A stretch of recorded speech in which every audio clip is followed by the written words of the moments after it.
આપણે બધા શા માટે ભેગા થયા છીએ? પરમાત્માના વાંગમય સ્વરૂપના દર્શન કરવા માટે એકત્રિત થયા છીએ.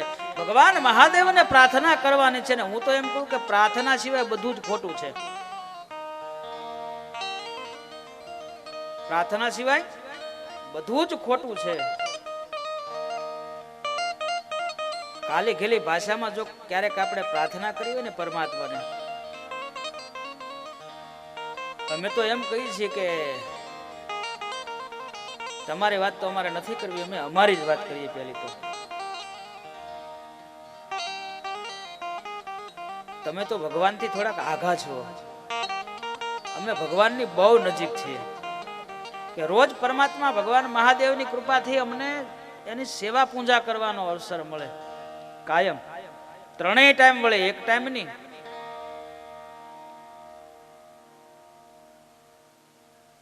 આખું જીવન સેવામાં વિતાવે છતાં ઘણીવાર એનામાં ફરક ન દેખાય. ફરક શું કામ ન દેખાય? કે એના આરતી પરમાત્માની રોજ ઉતારે, રોજ આરતી ઉતારવી જોઈએ, કરવી જોઈએ.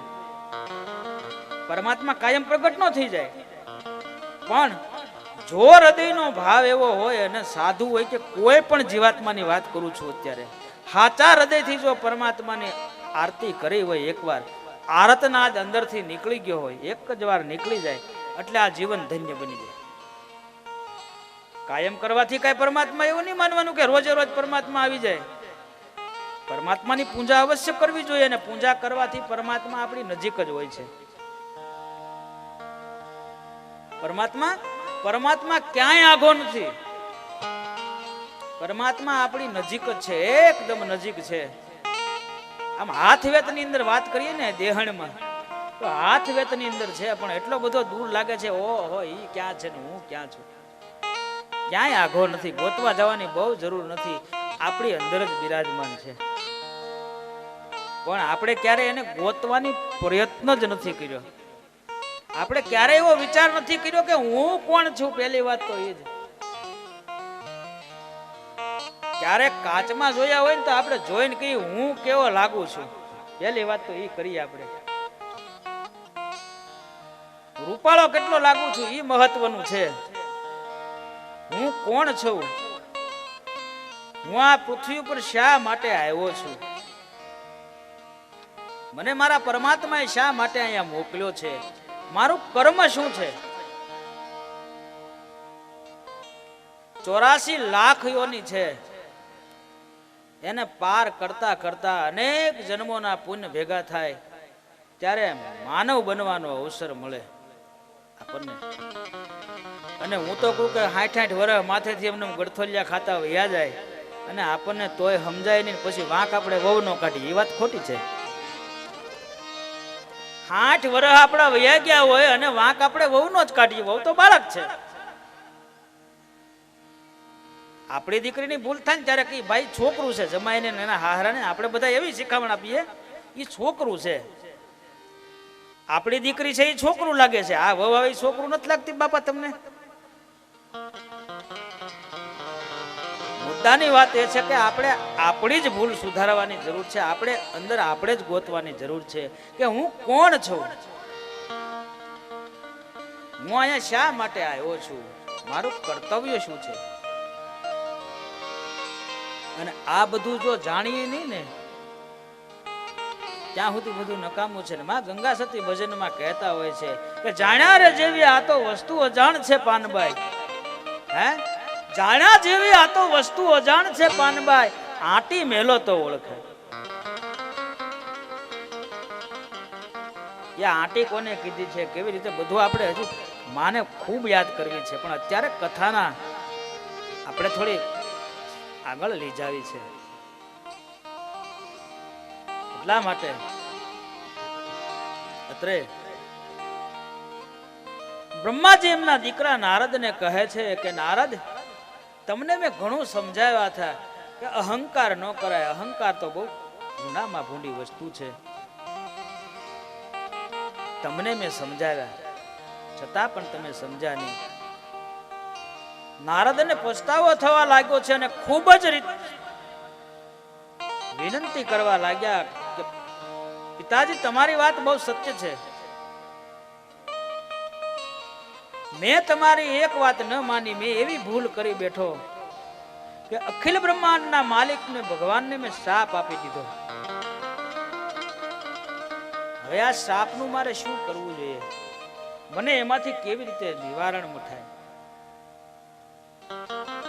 ત્યારે ખુદ બ્રહ્માજી કહે છે કે હે નારદ, તમારે જો આ શ્રાપમાંથી મુક્તિ થવું હોય તો તમે વિષ્ણુના ચરણે જાઓ. બ્રહ્માજી ત્યાં જાતા હું વાંધો આવે છે? જેની ભૂલ કરી હોય એની પાસે તમે જો માફી માંગો તો તરત જ એનું નિરાકરણ થાય છે.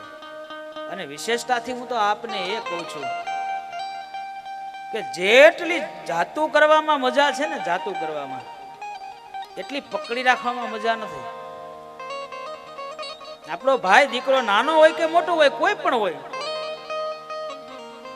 આપણે પામર મનુષ્ય છીએ, સંસારમાં રહીએ છીએ, અનેક પ્રકારની આપણાથી ભૂલું થતી હોય છે. તો નાના એ મોટાને માફ કરી દેવું જોઈએ ને મોટા એ નાનાને માફ કરી દેવું જોઈએ. આ બધું પરસ્પર છે. અને માફ કરતા ન શીખીએ ને તો આપણી જેવું મૂર્ખ કોઈ નહીં. મકોડો એક એવું પ્રાણી છે ને, મકોડો જીવ જેને કહેવામાં આવે, કીડી મકોડા જેવા કહીએ છીએ. મકોડો એવું વસ્તુ છે, એ પકડી લે ને પછી એને મુકતા નથી આવડતું. મકોડાને પકડી લે, તમે બધાએ અનુભવ કર્યો, જોયું હશે. એમ અમુક અમુક માણસ છે ને મકોડા જેવા છે, પકડી લે ખરા, પછી વાતને મૂકવાની નહીં.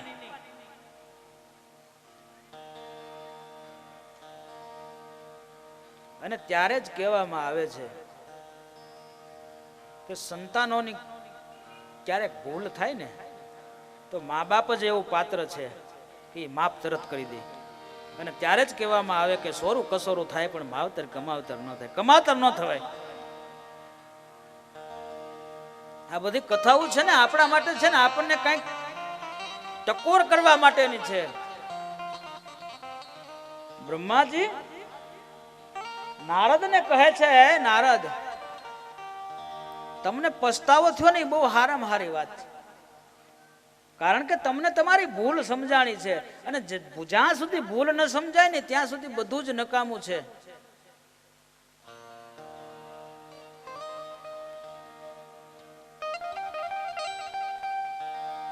આ બધી વારંવાર શું કામ મહેનત કરવામાં આવે? શું કામ કહીએ છીએ કે બને ત્યાં સુધી આપણે ભૂલમાં ન આવીએ. આપણે થોડી જાગૃત રહેવું જોઈએ. આપણામાં જાગૃતતા આવે, આપણે કંઈક સમજીએ. ઘણી વાર સાસુમાં કહેતા હશે, હું એ વહુ કેમ થોડી કરું? સાસુમાં ઘણી વાર કે ઈ કેમ મારે થોડું કરવાનું હોય, હું કહું એમ જ કરવાનું હોય. અરે બા, ઈ કે અમારા સાસુ એવું કહેતા, માથેથી જો પડી ગયું હોય ને તો એમ કહેતા કે માથે ખીલો મારો, ખીલો. બા, તમે જે વાત કરો છો એ બરોબર છે, એ જૂના જમાનાની હતી. ત્યારે મારી કેટલી મર્યાદા હતી, કેવી રીતે રહેતા.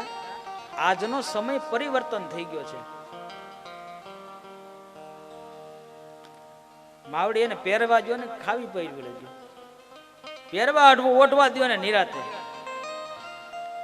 આ તો આપણે મારી વેલા હાર બી એવા હતા, નકર આપણે નો ડ્રેસમાં હોય. સાચું કહેજો છે, આ છોકરીઓ જો બધા બહુ મસ્ત તૈયાર થઈને આવે બરોબર, તો તેથી આપણે આજ જો આપણે આવ્યા તો તેથી હવે તો સારું ન લાગે. નકર આપણે મારો બાપલો જીન્સ ને ટી શર્ટમાં આપણે ન હોય, આપણે વેલા હાર ધક્કો થઈ ગયો. હા, આપણી કઈક મિસ્ટેક થઈ ગયું લાગે.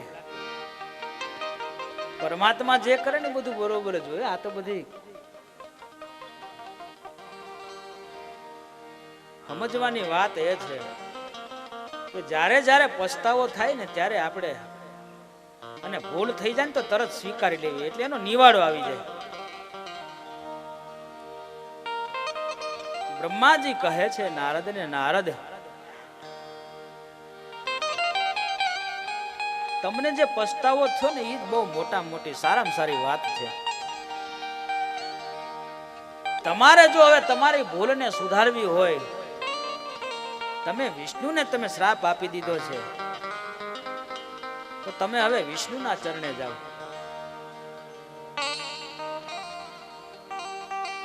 અહીંયા નારદે જેમ પોતાના પિતા બ્રહ્માજી કહે છે તેમ અત્યારે કરે છે. અને એ જ સમયે નારદ વૈકુંઠ લોકમાં જાય છે. વૈકુંઠ લોકની અંદર જઈ અને ભગવાન વિષ્ણુની પાસે ક્ષમા યાચના કરે છે કે હે પરમાત્મા,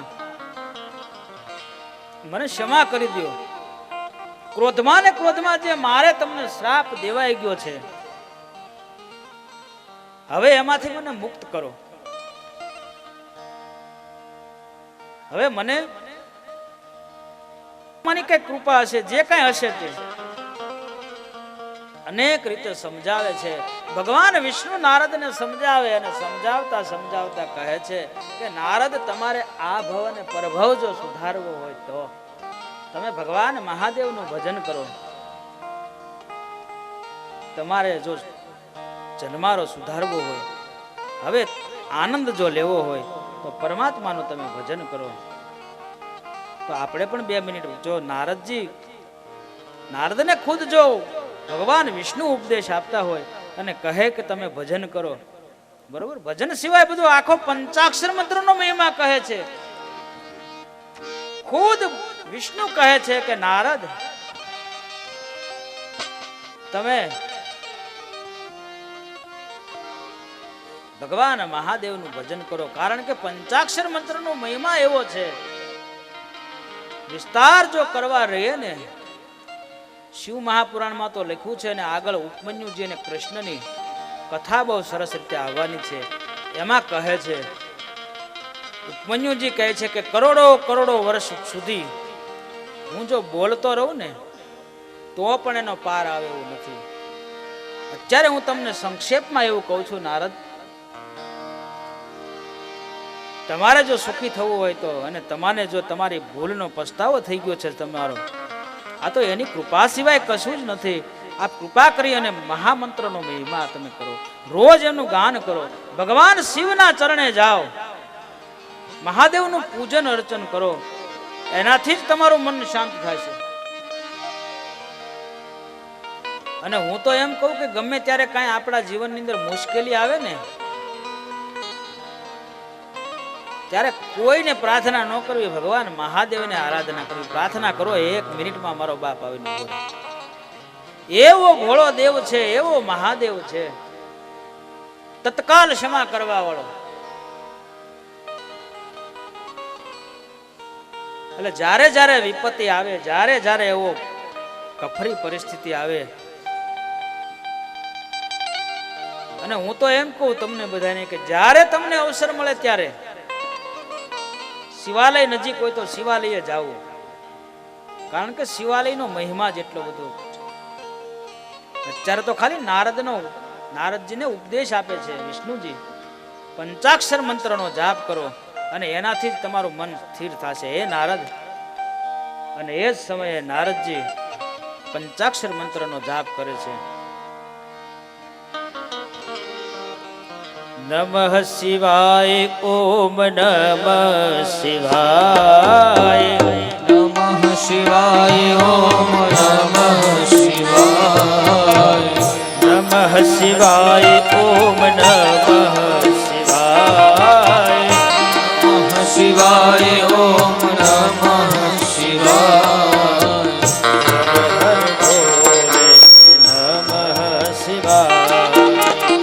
હર હર ભોલે નમઃ શિવાય,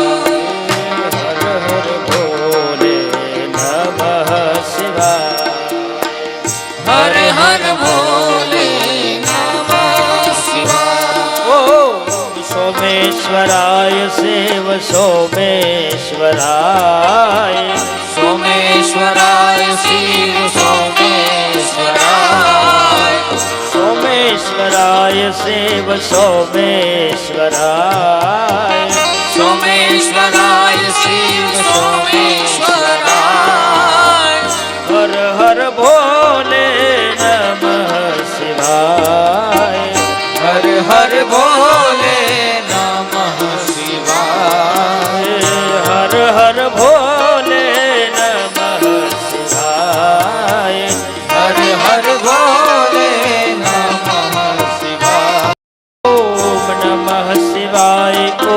નમઃ શિવાય. નમઃ શિવાય ઓમ નમઃ શિવાય ઓમ નમઃ શિવાય. ઓમ નમઃ શિવાય. નમઃ શિવાય ઓમ નમઃ શિવાય હર હર ભોલે શિવ નમઃ શિવાય.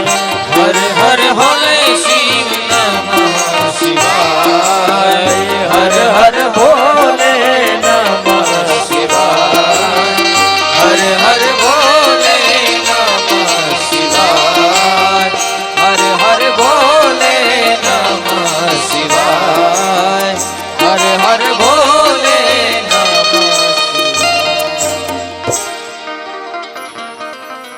હે નારદ, તમે પંચાક્ષર મંત્રનો જાપ કરો. અને નારદજી વિષ્ણુના કહેવાથી પંચાક્ષર મંત્રનો જાપ કરે છે. ધીરે ધીરે નારદનું મન સ્થિર થયું.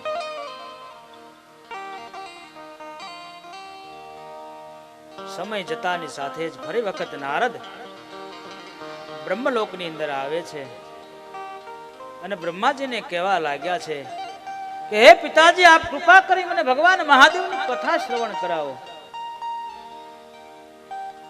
મને ભગવાન મહાદેવની કથા શ્રવણ કરવાની લાલચ જાગી છે. અને આ બધી લાલચ જાગે ને ત્યારે જ આવડે, જ્યાં સુધી કઈ આવડે નહીં, સમજાય જ નહીં.